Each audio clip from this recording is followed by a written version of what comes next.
And that is why the arrest of Roger Stone, who I have no respect, I have zero respect for Roger Stone, but that's why it was a truly sad moment to see the press, who are the Democrats, in their Trump hatred, support what is abusive action by our federal law enforcement agencies. All right.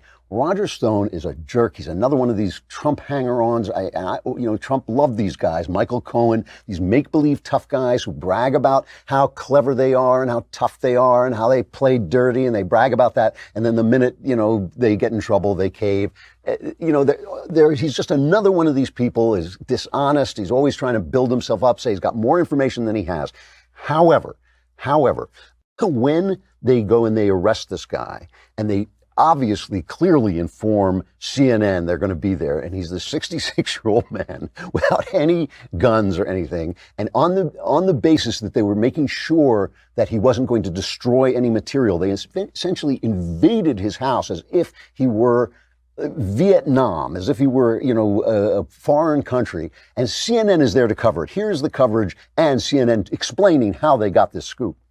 This is exclusive CNN video. This is what happened this morning before sunrise, just before 6 a.m., when Roger Stone, longtime Trump associate and advisor, was taken into custody by the FBI. There's a moment of audio on here that I want to play for everyone, because this is what the first sounds that Roger Stone woke up to this morning was the FBI pounding on his door and shouting this. I want to just play this for a moment.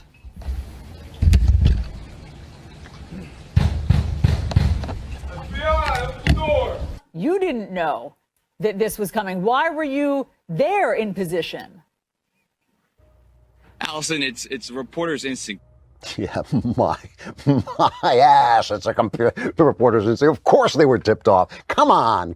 And the thing is, just to put this whole thing in perspective, Roger Stone was not indicted for lying to Congress. He was indicted for lying to Congress while being associated with Donald Trump. James Clapper lied to Congress. He was the national security director, and he said there was no domestic surveillance, and now he's got a job on TV. He wasn't indicted. But John Brennan, that pompous, blowhard, he lied to Congress. He said that the CIA, he was the CIA director. He said that they weren't looking into senators' computers. They were. He's on TV, with his blowhard sanctimony.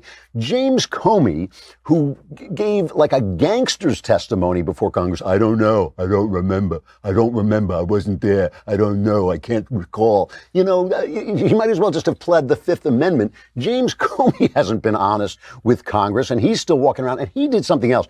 Andrew McCarthy at National Review, who is the gold standard for covering this probe, he is doing a great job. His commentary could not be better over at National Review. But he pointed out that back in February 2017, Comey, who was then the FBI director, gave this public testimony at a House Intelligence Committee hearing. He said, I have been authorized by the Department of Justice to confirm that the FBI, as part of our counterintelligence mission, is investigating the Russian government's efforts to interfere in the 2016 presidential election, and that includes investigating the nature of any links between individuals associated with the Trump campaign and the Russian government, and whether there was any coordination between the campaign and Russia's efforts. As with any counterintelligence investigation, this will also include an assessment of whether any crimes were committed. So he basically told people we're investigating Trump and whether Trump is a Russian spy. And here's what McCarthy says. He says it is standard government practice. Remember, McCarthy was a former federal prosecutor. He says it is standard government practice never to confirm or deny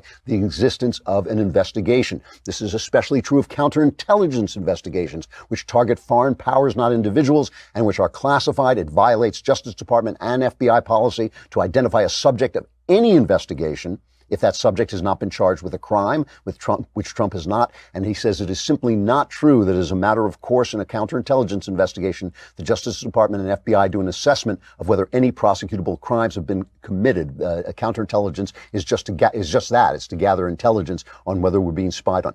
The FBI, so they basically, James Comey, in a complete break with protocol, put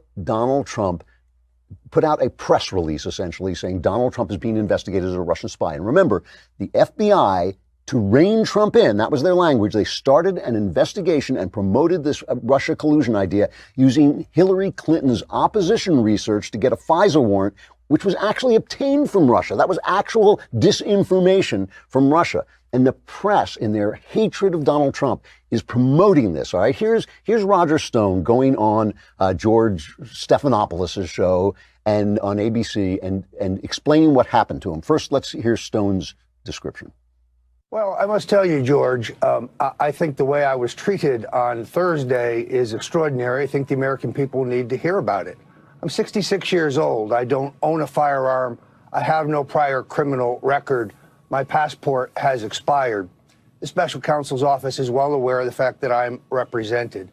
The idea that a 29-member SWAT team in full tactical gear with assault weapons would surround my house, 17 vehicles in my front yard, including 2 armored vehicles, a helicopter overhead, amphibious vehicles in the back where my house backs onto a canal, and that I would open the door looking down the barrel of assault weapons, that I would be frog marched out front, barefooted and handcuffed when they simply could have Roger, let me just contacted me. Let me I stop think you there, people need to know about yeah, but that. as you know, it's pretty standard for that to happen. They were concerned. No, actually, well, it's not. that's what our Justice not standard at all. people. There's our press. Our press, in the person of former Clinton hack George Suckalopoulos, whatever his name is, George Stephanopoulos. There's our press defending a military-style raid on this old guy's house. And again, this is nothing about Roger Stone, nothing defending him or even saying whether he's guilty or not. Defending this militaristic raid on the basis, we didn't want him to destroy any documents. 2 guys, 2 armed agents could have walked in there and knocked on his door. And he says they were very polite once they got there. But still, it's absurd and it's obscene. But here's the other thing. Now listen to Stephanopoulos describe the indictment itself. Let's get right to what may be the most explosive paragraph in the indictment, right there on page 4. Mueller and his team write, after the July 22nd, 2016 release of stolen DNC emails by Organization One, that's WikiLeaks, a senior Trump campaign official was directed to contact Stone about any additional releases and what other damaging information Organization One had regarding the Clinton campaign.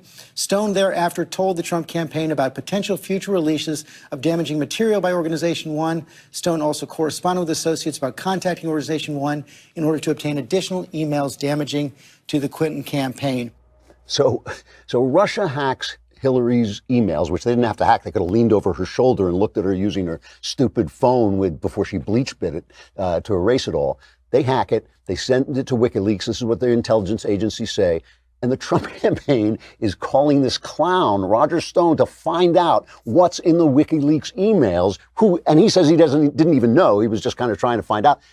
So obviously the Trump campaign had no way of calling Putin. They had no way of they didn't know what the hell was going on. The entire indictment basically erases the purpose of the investigation. It's basically saying the Trump campaign was stumbling blind. Yeah, they were trying to use this information once it was out there to get at Hillary Clinton. That's perfectly fair, rough and tumble politics. But the fact that they had to call Roger Stone shows you that they weren't colluding with the Russians, or they would have known what was in there. They would have had back channels to find out. And Mueller knows they didn't know. Comey knows they didn't know.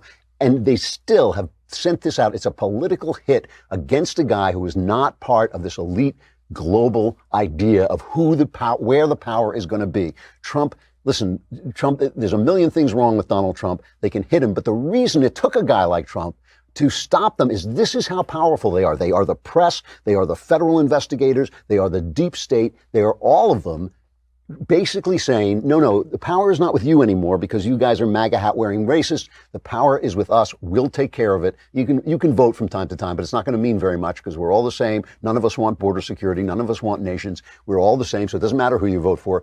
And Donald Trump comes along and ruins that. And they went after him. And the press is with the power. The press is supposed to be against the power. The press is supposed to be against anyone who's abusing power. And they're not. And that's what's so dangerous about this particular moment.